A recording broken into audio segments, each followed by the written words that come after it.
Hello again. We are here with Long Vuong, the founder and CEO of TomoChain, a proof-of-stake voting blockchain that touts high transaction throughput and low latency with near zero fees.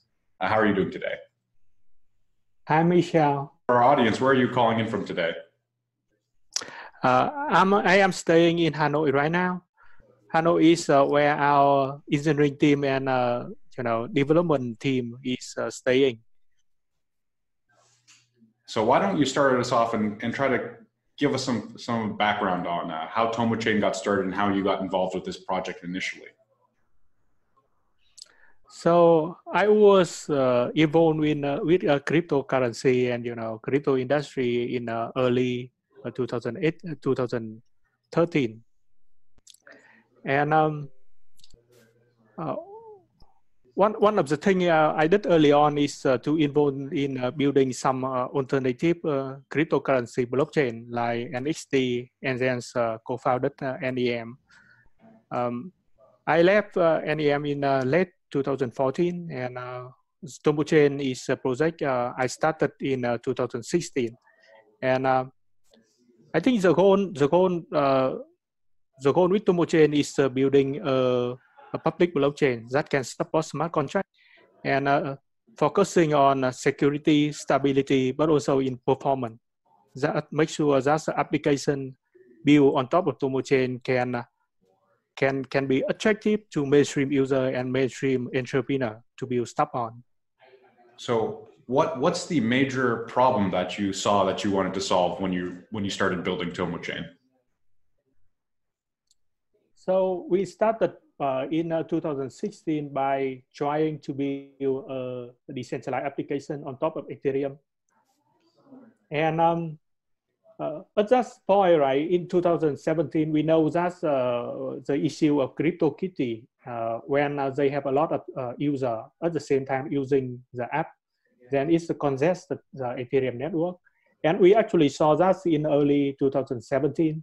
And one of that's kind of like the main reason we are looking into moving downside to focus on the infrastructure layer to make sure that we can build a public chain that have a performance needed for mainstream application.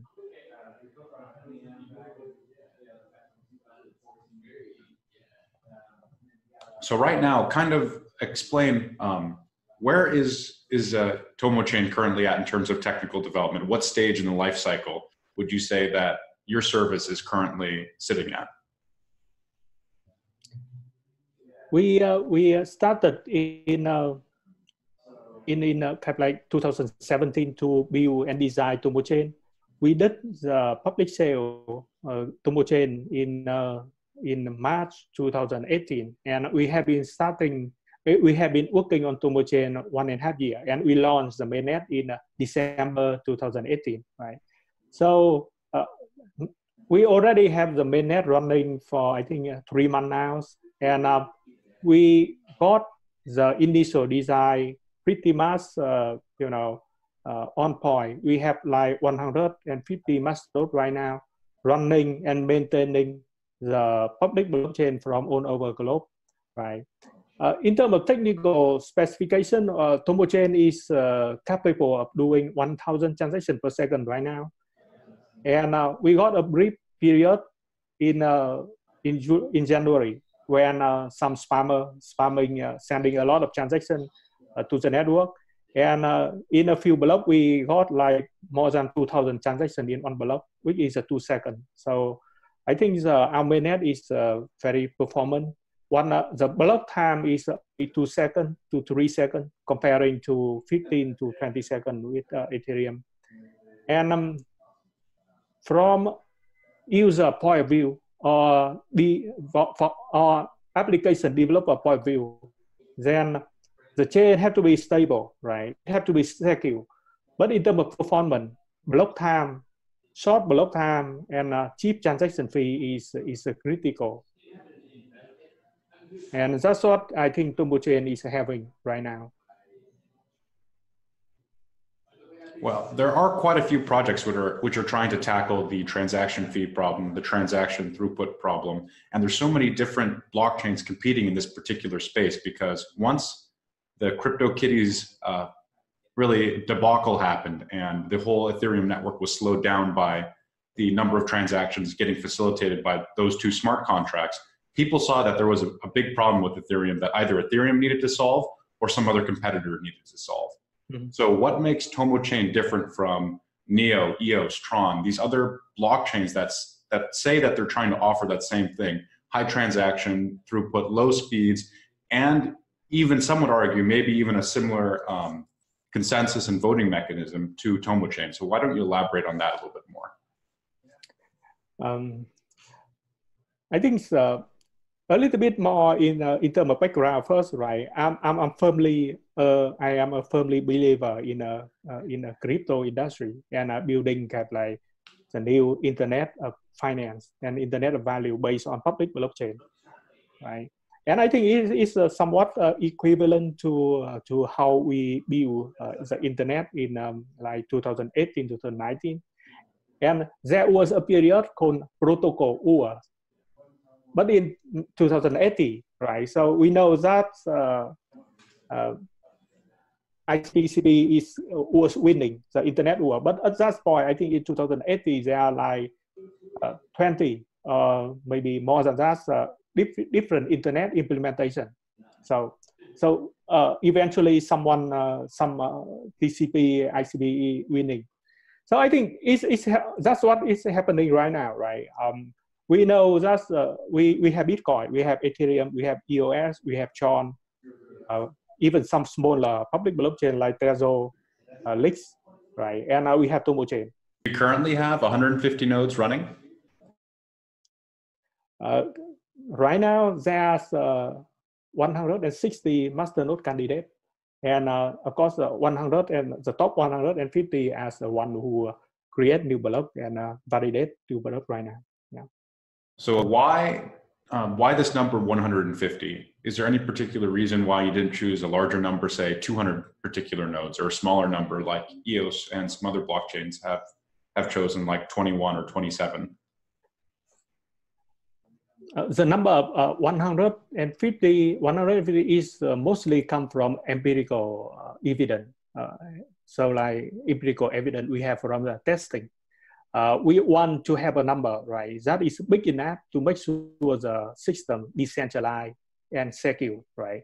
Because if the number of masternode is too small, like 10 or 20, it's very easy to form a group or collusion that is that's in control of the whole network.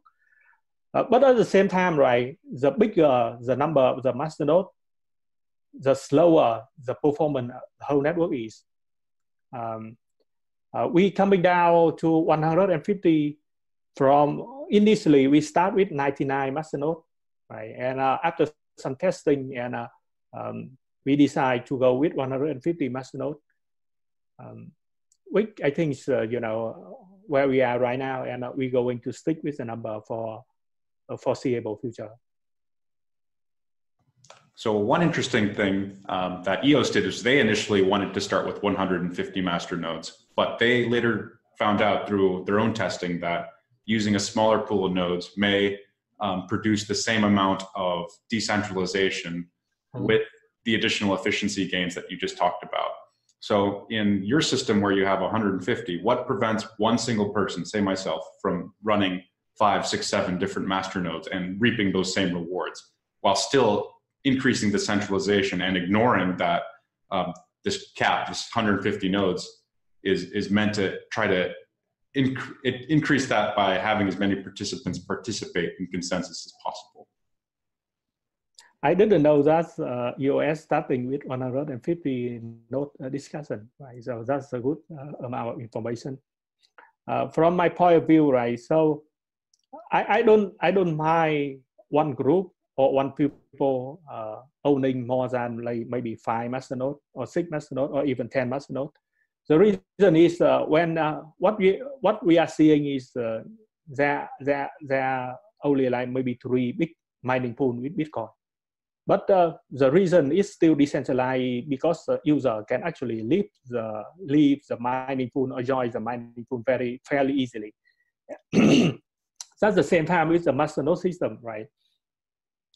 you can join to be a masternode with only 50,000 Tomo. And so the barrier to entry is fairly low. And as long as you can have a small amount of Tomo, you can initiate the candidate. And from that point on, it's depending on, how you projecting yourself to the community. What kind of support do you have? And what are the long-term plan for you? And to be in a top 150 masternode. I think I'm more concerned in terms of like the security of the whole system, right? When is the system vulnerable to attacks by a controlling group or by outside group who want to attack the network? And we have a fairly strong guarantee by the consensus can only be changed by 3/4 of the total masternode agreeing to change. That is 113 masternode agreeing to change. Then the network change to a different mechanism or algorithm. And I don't think anyone who can. It's also depending on I don't think anyone having more than maybe 20 nodes right now. That's just my own opinion. It's fairly difficult to obtain a significant amount of Tomo at the moment. And in terms of security, I don't see any. I don't see TomoChain is at risk of kind of like controlling group attacking at the moment. I don't want to talk too much about this one particular topic because there's so much other questions that I have. Mm-hmm. But also in EOS, one of the things that is challenging for them is allegedly they have tried to codify in their constitution that it's illegal for block producers to trade votes to prevent those cartels from forming. And I did a little bit of my own research on that, writing for CryptoSlate. Can you talk about what your experience has been in terms of making rules and different kinds of incentives to ensure that the system remains decentralized and ensure that the interests of the masternodes are aligned with the greater participants in your system? Yeah, it is an interesting topic. That I can go into detail.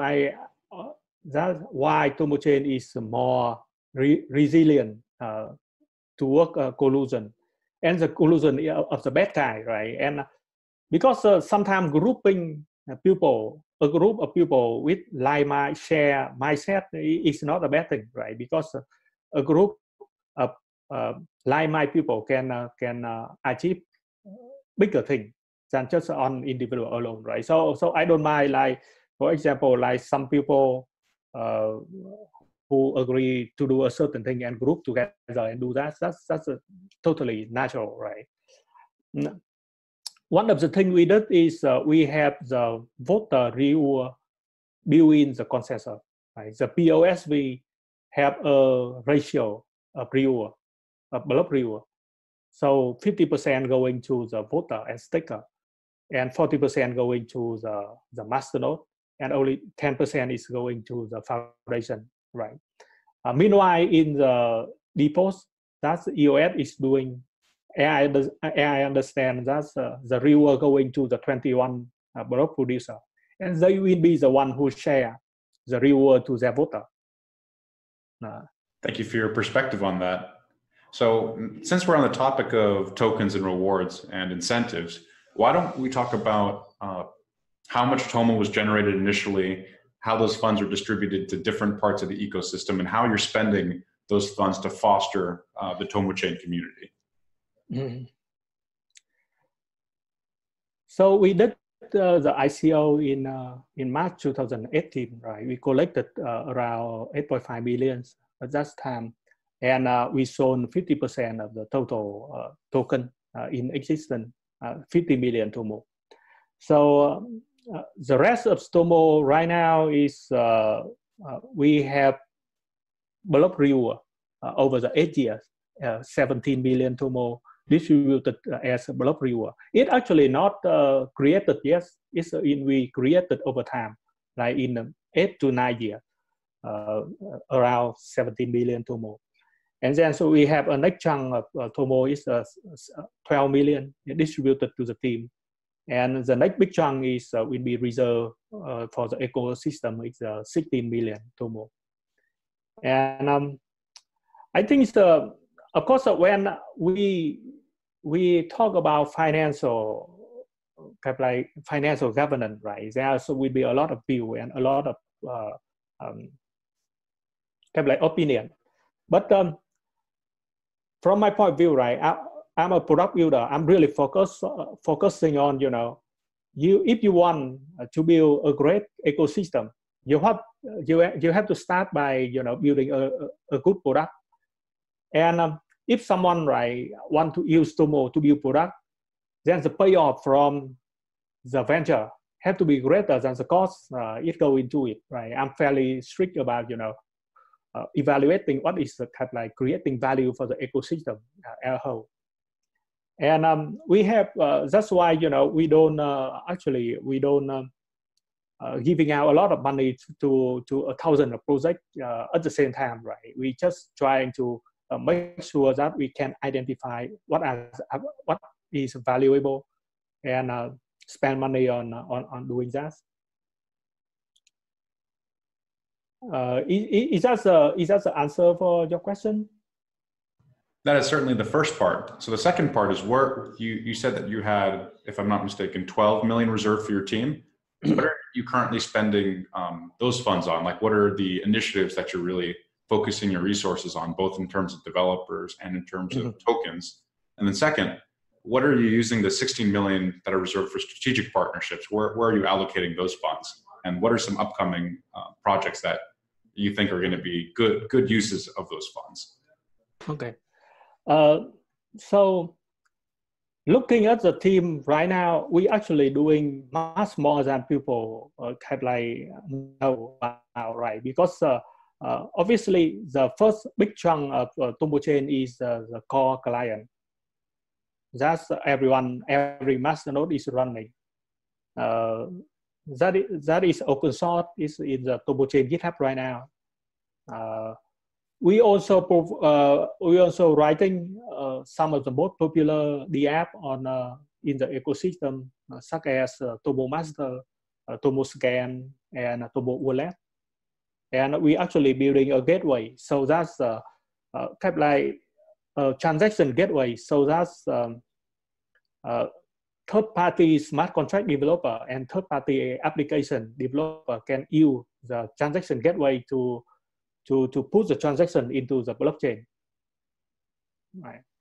It's somewhat similar to Infura is doing for TomoChain right now. Infura is doing for Ethereum right now. So essentially, so we are joking in our team, right? So comparing to Ethereum, we have Ethereum Foundation, research foundation, focusing on the research. And we also have a lot of different third-party projects. We have Infura from Consensus, is the biggest, one of the biggest, builder for Ethereum ecosystem. TomoChain team right now is basically doing the workload of Ethereum Foundation and Consensus at the same time. So that's a lot of work we are doing.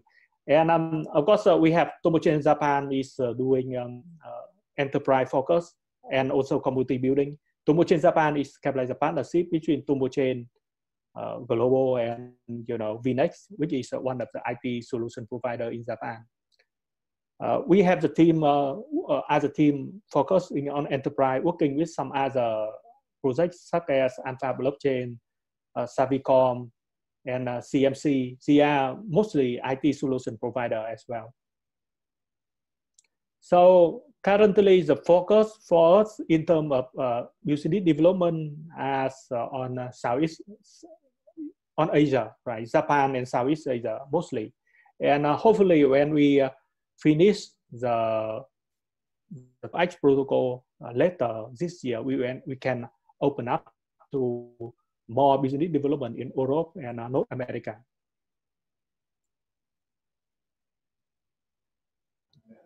So you mentioned that a couple of the big apps on your platform right now, like TomoChain Masternode, TomoChain Wallet, TomoChain Explorer, if I'm not mistaken.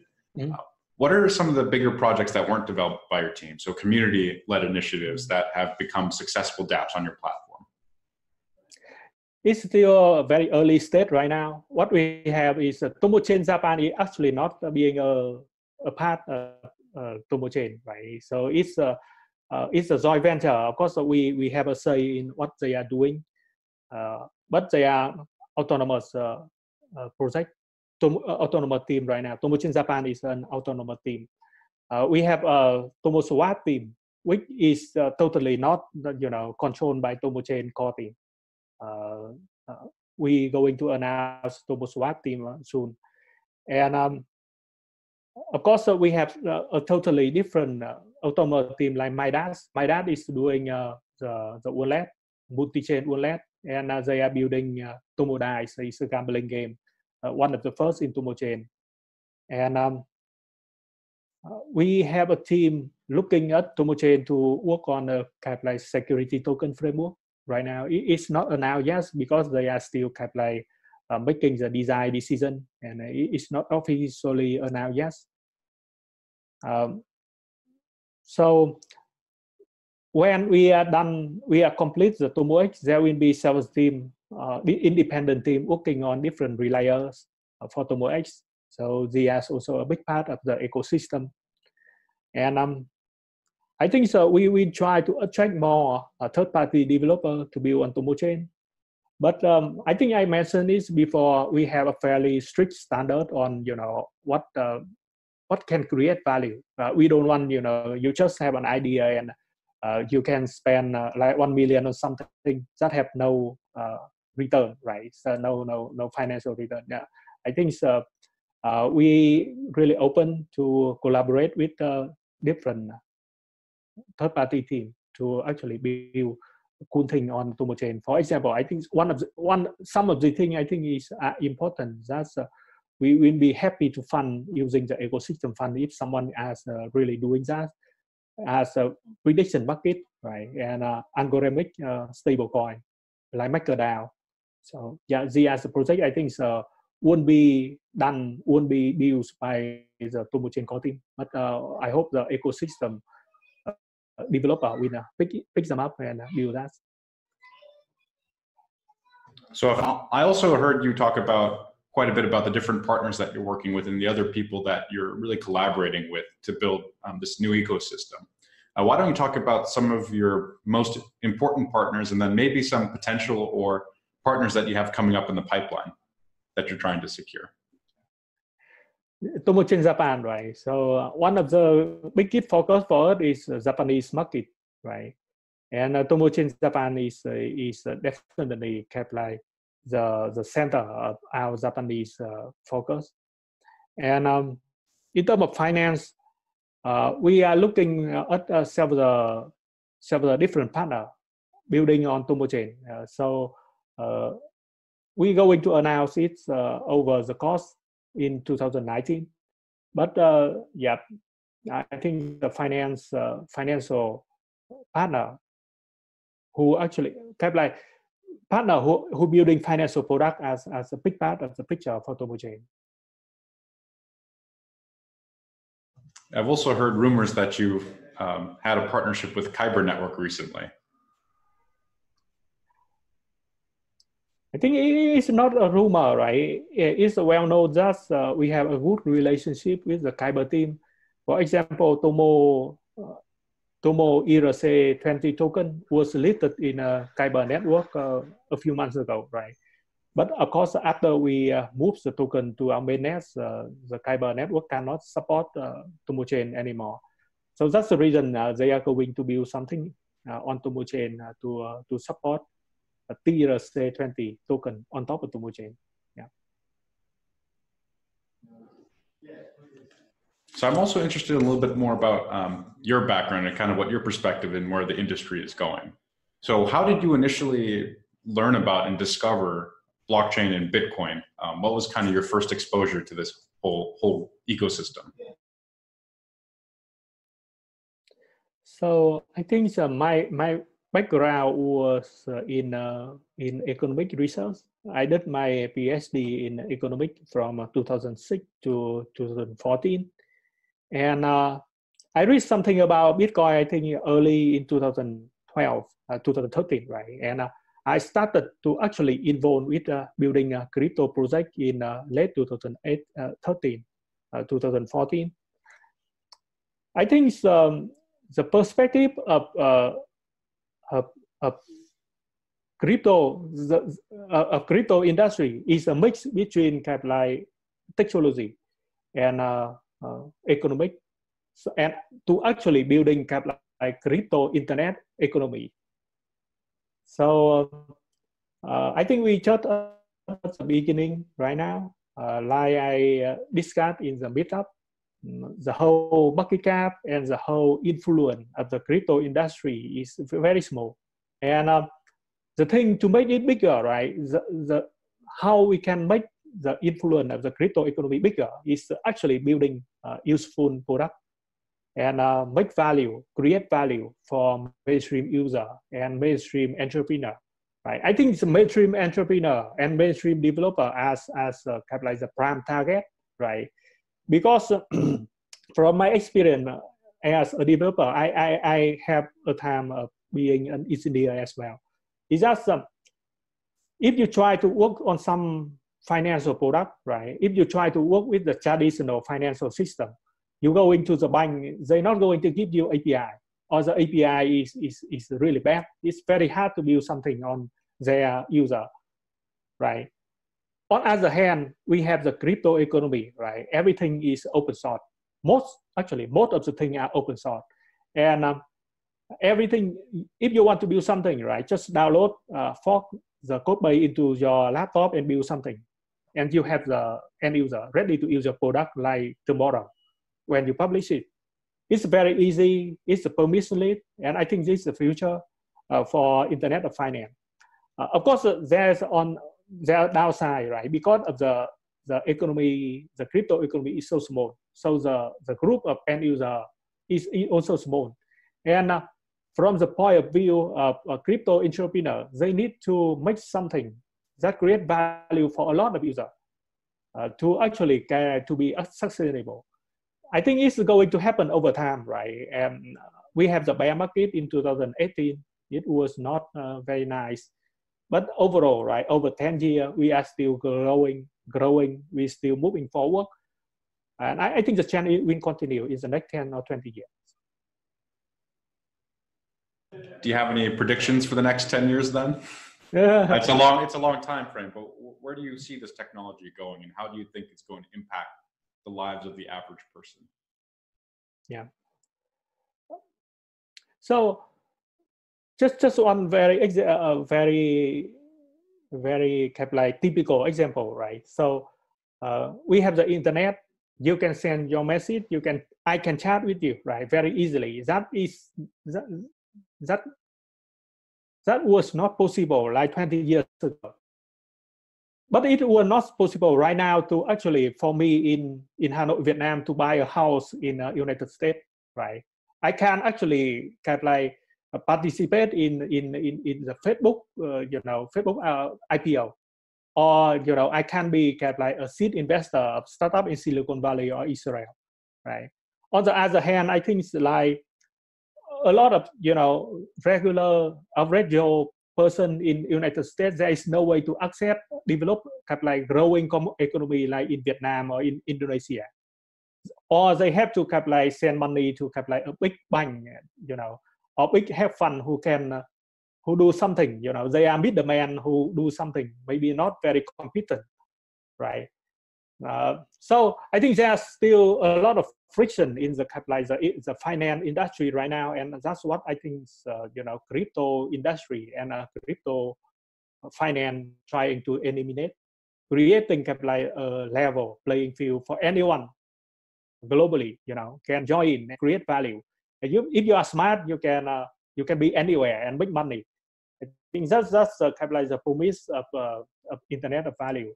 And of course, crypto-based industry is also very kind of like decentralized in a way, right? If you think about Facebook and Google, who are the most important benefactor of the internet, right? They get all the value from the internet.